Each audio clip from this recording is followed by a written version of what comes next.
YouTube, j'espère que vous avez la pêche les gars, que ça roule tranquille. Bon les mecs, si vous n'êtes pas encore abonnés, abonnez-vous, mettez la cloche de notification et on attaque. J'ai reçu un message d'un Patreon qui me dit SC, que faire lorsqu'une meuf te ghost? Essentiellement, on va dire que tu as rencontré une nana, ok? Tu commences à chaper, tu commences à envoyer message après message, à appeler, voir jauger le niveau d'intérêt, tout ça. Et t'as placé le rendez-vous. Et le jour du rendez-vous, c'est pas, comprends une chose, direct, on va aller direct, c'est que t'as manqué de respect. C'est pas que, au dernier moment, elle t'a dit, une météorite est tombée sur ma maison, ma grand-mère est malade et aux urgences, etc. Excuse, oui, d'accord, ouais, non, il y a un autre mec qui a apparu. Mais ça, c'est pas ton problème, ok? Là, essentiellement, elle t'a même pas répondu. Elle en avait rien à carrer, elle t'a dit on fait ci, on fait ça, et elle disparaît le jour du rendez-vous ou quand tu devais la voir. Il va falloir que tu comprennes une chose, c'est que c'est un manque de respect, certes, ok? Et je te comprends, ok? Il n'y a rien de mal. Ok, tu es là dans une zone de confusion, qu'est-ce qu'il faut que je fasse, qu'est-ce que si, qu'est-ce que ça. Comprends une chose, si les gens, surtout une femme, elle a l'impression qu'elle peut t'avoir quand elle veut, où elle veut, et qu'elle peut faire de toi ce qu'elle veut, c'est-à-dire te manquer de respect, faire des marches arrière, ne pas se présenter au rendez-vous. Moi personnellement, si tu as un rendez-vous avec une nana, tu dois la voir et tout, si déjà, c'est à toi d'arriver en retard, la vérité, c'est pas à elle d'arriver en retard, t'attends pendant 5-10 minutes, moi j'attends 2 minutes, si elle est pas là, je me taille, bye, ok? Mais, il va falloir que tu comprennes un paramètre. Si tu lui envoies encore un autre message, si tu es là, à continuer à persister, ou encore pire, parce que on va progresser sur ce point-là, les gars, on va attaquer de multiples fronts. Ça peut être une possibilité où c'est que elle essaye de te tester. La vérité! Elle essaye de voir si tu vas faire partie de sa liste interminable de mecs qui, lorsqu'elle ne place pas un rendez-vous, vont commencer à la bombarder de messages. Mais qu'est-ce que tu fais? Qu'est-ce que c'est? Qu'est-ce que ça? Qu'est-ce que c'est? Pourquoi? Rien. Pourquoi? C'est que, de 1, tu manques de respect. De 2, il y a une possibilité qu'elle te teste. De 3, ça peut être une manipulation. C'est qu'en amont. Parce que dans sa perception, ok, ça arrive à tout le monde de se faire ghoster. La vérité, il n'y a aucune honte, les gars. Même au meilleur, ça arrive. Même à SS sans pitié, gros. Rien de grave.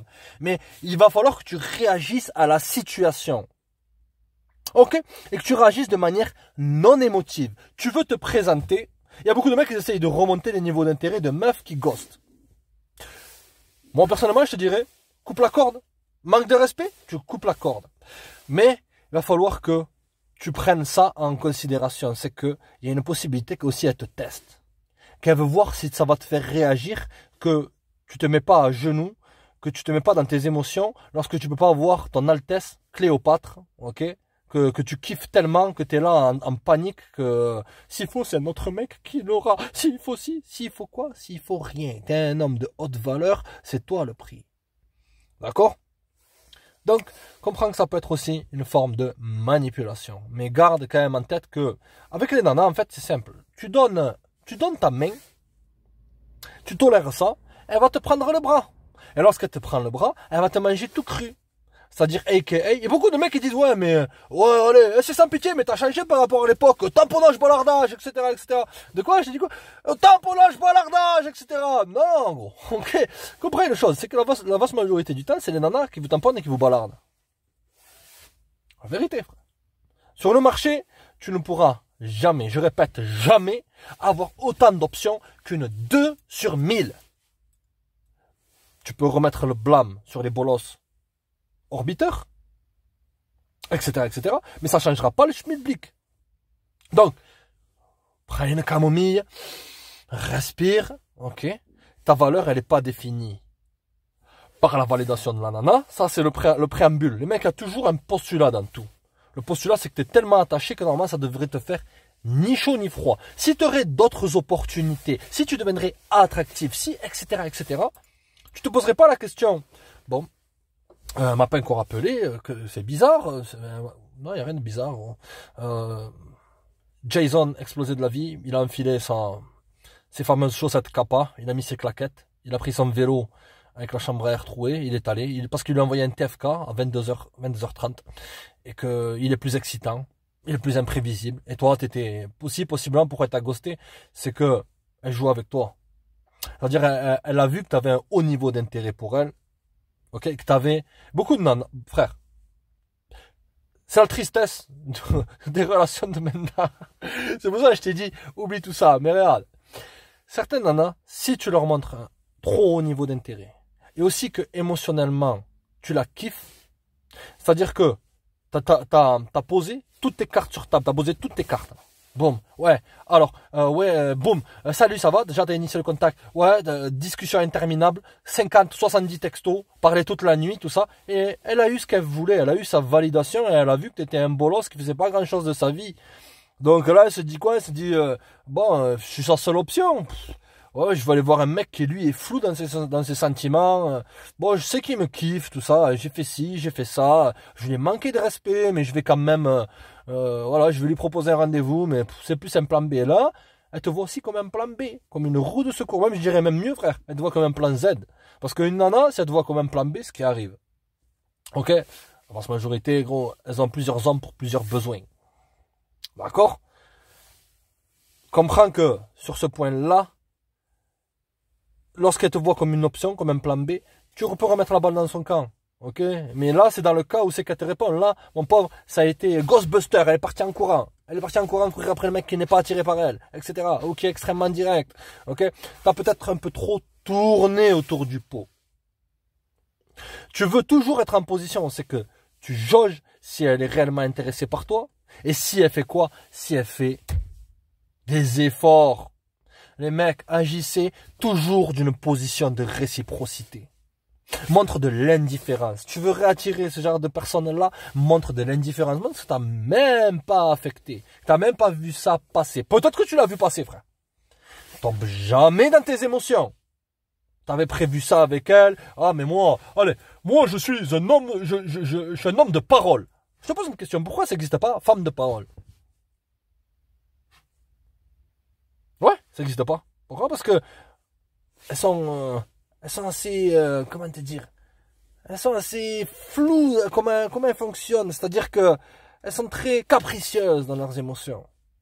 Elles sont très capricieuses. Un coup, elle peut te kiffer, le lendemain, ah non, ouais, j'ai placé un rendez-vous avec lui, mais je le sens pas. Ouais, elle sent que tu es trop intéressé par elle. Tu as posé toutes tes cartes sur table. Je vais être un homme de parole, ouais. Frère, ça c'est un petit parallèle.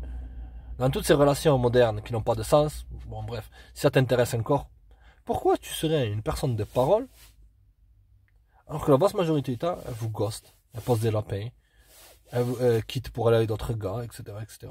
Pourquoi tu... Mais j'ai des principes, allez, le mal alpha, j'ai des principes, je fais ci, je fais ça. Les gars, lorsque dans un match de foot, il y a un camp qui joue, qui met des tacles, voilà, l'arbitre il donne même pas un carton jaune.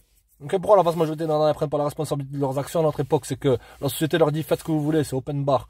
Et que beaucoup de mecs aussi ils sont faciles. T'as aussi, c'est un prochain point les mecs, c'est que t'as été probablement trop facile. T'as été trop acquis, comme ils disent les bolos. T'as été acquis. Non, t'es trop... Les femmes elles veulent la difficulté. Elles veulent la difficulté, la vérité. Comment être difficile? Jouer à des jeux? De quoi tu m'as dit quoi? Jouer à des jeux? Non, ça marche pas. Besoin d'être une personne focalisée sur ta mission. Donc, probablement, tu kiffes ta nana, mais elle ne te kiffe pas. Et là, c'est le prochain point, les mecs, c'est que c'est pas parce que tu kiffes une personne que forcément elle te kiffe. Beaucoup de mecs, ils mettent leur niveau d'intérêt qu'ils ont pour une femme, ok? Ils le mettent, ils pensent que la femme, elle est, ils pensent que parce que le mec, tu penses que parce qu'elle est intéressée par toi, qu'elle sera automatiquement intéressée par toi. Ça ne marche pas comme ça. Ok, donc si elle t'a ghosté, frère, comprends que t'es pas le seul et tu seras jamais le seul. Et ce que tu peux faire, surtout, ne pas faire, c'est n'envoie aucun message, rien. Et ça va remonter son niveau d'attraction parce que là, tu seras devenu indifférent. Et là, elle va se dire, si, il faut, mais là, il faut qu'il y ait l'attachement. Il faut quand même qu'elle ait un léger niveau d'intérêt. Bon, il est très faible. Ok, il est très faible pour toi. Peut-être qu'à une autre époque, il a été très haut. Mais moi, ce que je me suis rendu compte, c'est que des nanas, tu peux jouer bien toutes tes cartes. Elles peuvent avoir un niveau d'intérêt qui est là. Regarde, mais elles peuvent avoir un niveau d'intérêt qui est là. Et lorsque un autre gars il apparaît, un autre gars, excitant, oh, on me l'a présenté, oh, il est sorti avec elle, il doit avoir de la valeur. Boum, le niveau d'intérêt diminue. Tu peux rien faire. Tu peux jauger ça à la façon dont tu envoies des messages, tout ça. Ok. Moi, je me suis rendu compte, les gars. Vas-y, je vais te choper un peu sur ce sujet. J'avais remarqué ça à plusieurs nanas. Tu peux jouer bien toutes tes cartes, elles ont un haut niveau d'intérêt. Et au bout d'un certain temps, tu vois que, par exemple, je vais te donner un tips, un drapeau rouge. C'est, tu parles, tu as une discussion normale par message et tout. Elle met un peu plus de temps à répondre et après, tu envoies le OK. Tu poses une question simple et elle prend du temps et t'envoie le OK. Alors, immédiatement, en gros, tu fais marche arrière. La vérité. Là, tu vois qu'il y a un autre mec qui est apparu. Ok? Tu ne peux pas contrôler là. Ok? Tu vois ce que je veux dire? Donc, respecte-toi. Fais en sorte que les gens ils respectent ton temps. Ne cours pas après des gens qui disparaissent du jour au lendemain et qui te voient comme un plan Z. Ok? Tu es une priorité. Tu n'es jamais une option. Je répète, tu es une priorité. Tu n'es pas une option. Restez connectés les mecs. Abonnez-vous, partagez, likez. C'est un plaisir les gars. Check!